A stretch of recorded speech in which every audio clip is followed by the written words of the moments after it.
easy lang. Alright, so, that being said, let's try to wrap up this draft. Again, ma-recap dito ang ating mga heroes. Una, blue side, Impunity KH. They pick up the Diggy, the Matilda, the Granger, the Alice, and the Hayabusa.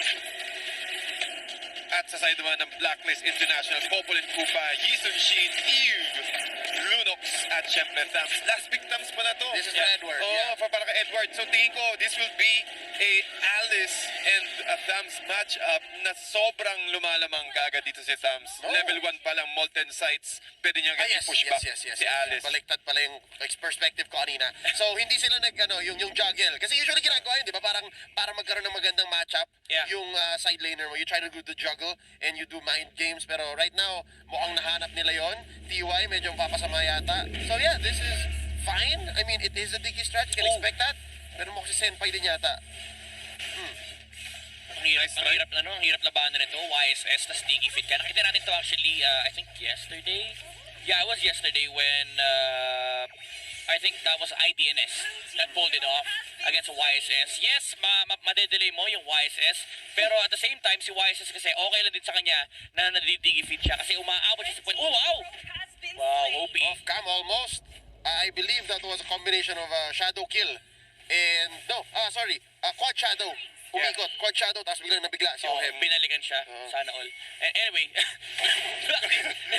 International, again, going back to sa sinasabi ko kanina, no, madedelay si West dito, but it's fine for them because this is still a YSS. What they can do later on is group up. Pero naku po, pinatay, double kill pa for the Diggy. Wait, so nakakill yung Diggy.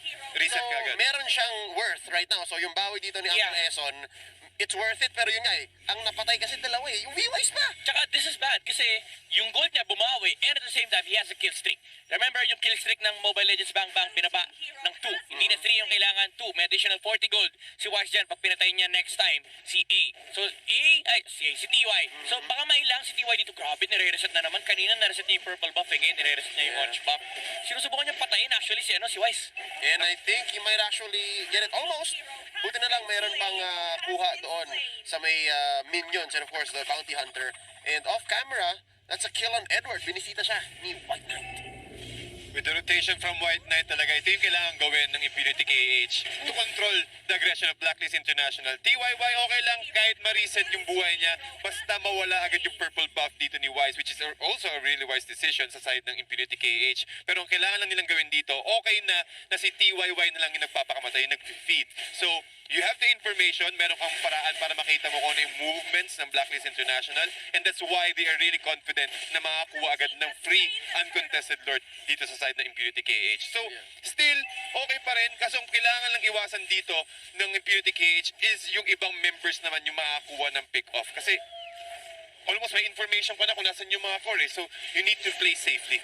Yeah, this is the problem right now for Impunity KH. Hindi na ganun effective ni Diggy Feed. Even though tinatry pa rin ni TY yung kanyang best para i-reset yung mga jungle buffs with the tenacity, he is tanky enough to force Blacklist International to at least put 2 heroes on guard para makapag-farm si Wise. But then again, the economic battle is on the side of Blacklist International, and lalo mong pinapalaki yung space na nakukuha ni Wises. And there's a nice, I'm angry, I don't know, we're angry bite. Underneath turret pa, medyo napalalim yata si OP doon. Susunod na yata si White Knight. Ang sagot niya, Cyclone Eye plus Death Sonata. Mabubuhay pa naman siya. So far, I think the Diggy Feed strategy, yes, nawawalan na siya ng efficiency. Pero vision game, still on Impunity KH. Parang mas malinis pa rin yung galaw nila and they can confirm objectives.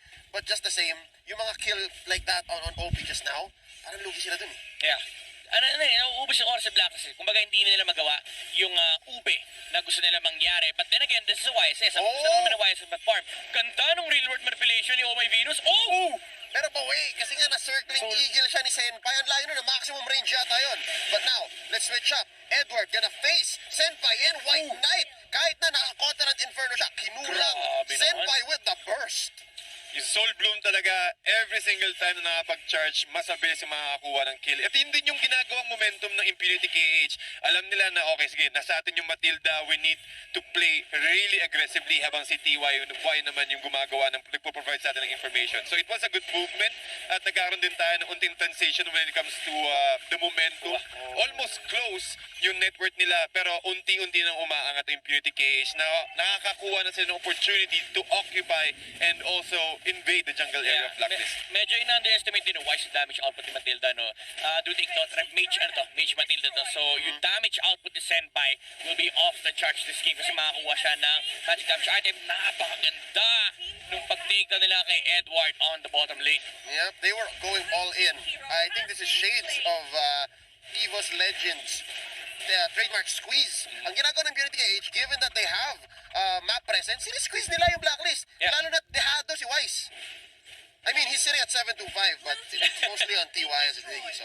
Yun, hit up si Wise. This is not as good a farm. Let's look at the items here. Pero nakakahabol even though lugi sa XP, the gold is actually Pretty close. yeah, pretty close against the Granger. Although yung Hunter Strike patapos na, yung BOD rin naman, 1,000 na lang para kay Wise, madali na patayin yung Diggy kahit pa naka-tenacity siya rito kasi based na sa HP percentage yung proc ng Blade of Despair. Parang Oathkeeper ni Leo Mord. Yeah. It's gonna be easier to stop TY. Right now, parang medyo nakakasar pa si TY eh. Pero pag nabuo yan, Blade of Despair. Hindi ko hihinto na sa pagiging mag-iisip na si TY. Mag-iisip na siya. At makikita na, ready na rin yung Impunity KH for late game purposes. Well, kaya siya nag-tenacity compared to pull yourself together. So, controlled pa rin. Kumbaga, kailangan na nila makuha agad or ma-delay yung power spike dito ni Wise. Pero unfortunately, with the rotation from Blacklist International, kahit hindi siya ube, kahit hindi siya support centric composition, sumasabay pa rin sila eh. So, ang hinihintay ng Blacklist International dito is yung magkamali yung Impunity KH. Yes, hindi sila nakakakuha ng mga tier 1 turrets except for the top 1. Pero kapag nagkamali, parang pinipigil lang nila ng opportunity yung Impunity KH na maging confident na pumasok kayo kaagad. Yeah. Pero kapag nanalo ng isang skirmish dito or isang team fight ng Blacklist International, doon makikita yung snowball factor nila. Yeah, Shadow Kill here trying to save himself. Order Brilliance. Oh my goodness! It's enough. It's a trade 1-for-1. That was close though. Muntik. Grabe si OP! Kanina pa to! OP is OP. OP is OP! From 10 o'clock, kanina pa umaga, OP si OP. Grabe, ganda yung ganda kasi nung ginawa niya, no? Nagtago siya sa damo, tapos ginamit niya yung first kill niya para mababa yung HP ni Oheb. Now, of course, Oheb, gusto niya gamitin yung Order of Brilliance na naka-timing dun sa Shadow Kill. Pero ang mali ni Oheb is dinikita niya pa si Hayabusa paglabas niya ng Brilliance at na-execute siya. Kasi may patong pa yung charge eh. Meron din kasing additional damage din yung Order of Brilliance bukod dun sa invulnerability. So, tingin ko Oheb, nagkaroon siya ng unting miscalculation. Nung pagkapatay niya, yun din yung time na nakakuha siya ng lightning truncheon. So kung siguro nakuha niya yung lightning truncheon na mas maaga, there's a big possibility na makuha niya yung kill na yun. Yeah, but wait. While we're talking about that whole situation up top, medyo napasama yata si Boom. That was the first kill on him in a while, but right now, Shadow Kill by OP. Papasok muna, in out. May naiiwan siya dong isang Shadow. Backline, patay si TY. Close, but not quite. I think Impunity KH parang, guys, this is getting out of hand. This is getting out of hand. Hindi pa namamatay dito si White Knight, pero mukhang makabawi ng Blacklist International. Senpai gets blasted. So does his tier 1 turret. Ngayon, Blacklist International, I think they have a better grip on this game. Alam mo, feeling ko sinasabi ng Blacklist, okay na guys, nakalagpas na tayo sa Diggy. Okay na. Finish na to. Oh, wag na ulitin. Wag na mamaya. Wag na yung kanina. Yung lamang ni White Knight kay Wise, 100 gold. 100 gold. 100 gold. Lamang ng Blacklist ngayon kay Impunity KH, 3,000 gold. It's spread out, I think. It's spread out. That's better, I think, here for Blacklist. Looking at this head-to-head, si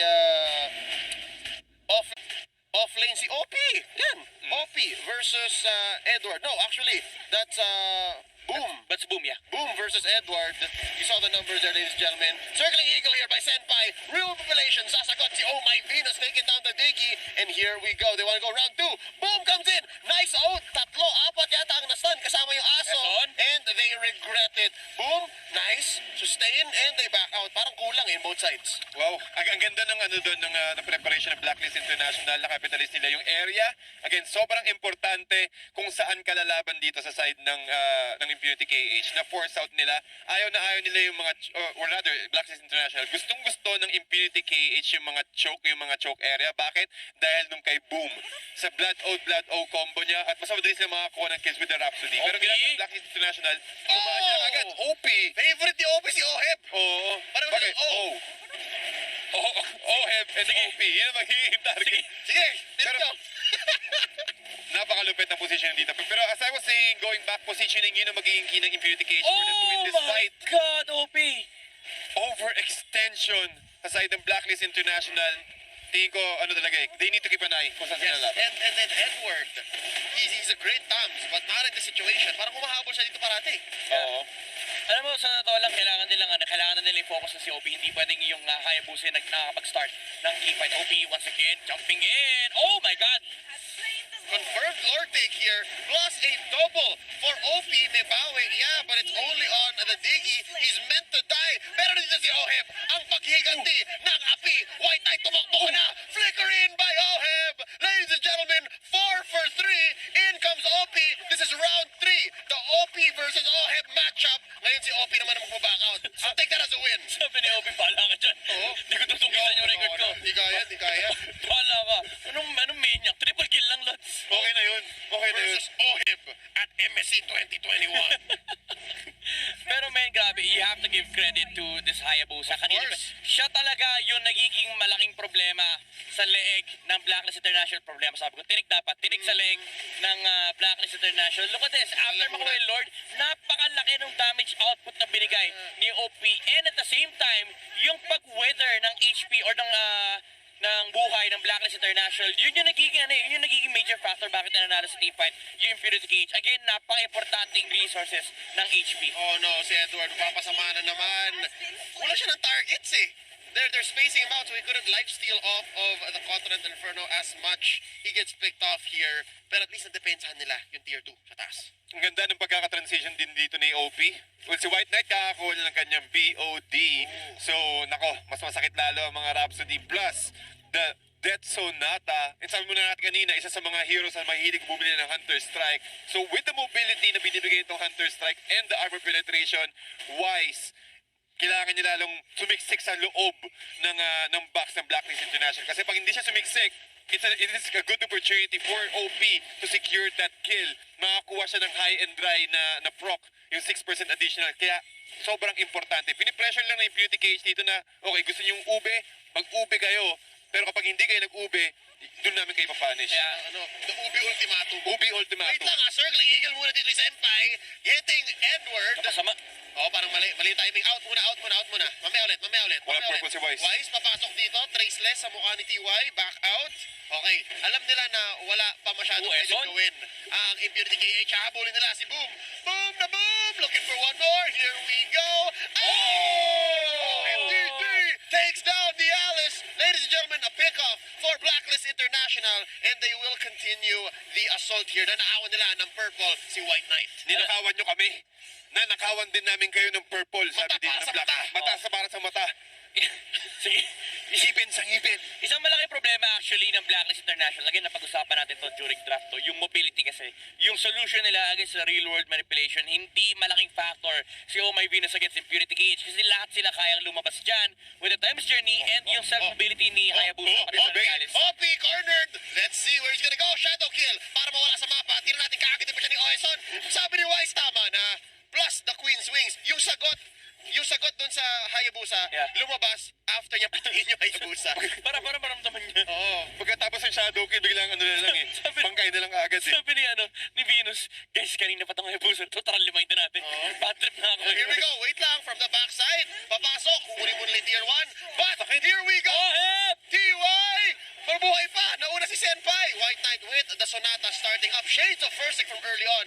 Ang pasok niya Sonata. Pero it's just enough to push them back out. I think it's safe to say Blacklist International back in the driver's seat. Yeah, they're in complete control right now, Leo. Sabi ng Blacklist International dito, pinasarap lang.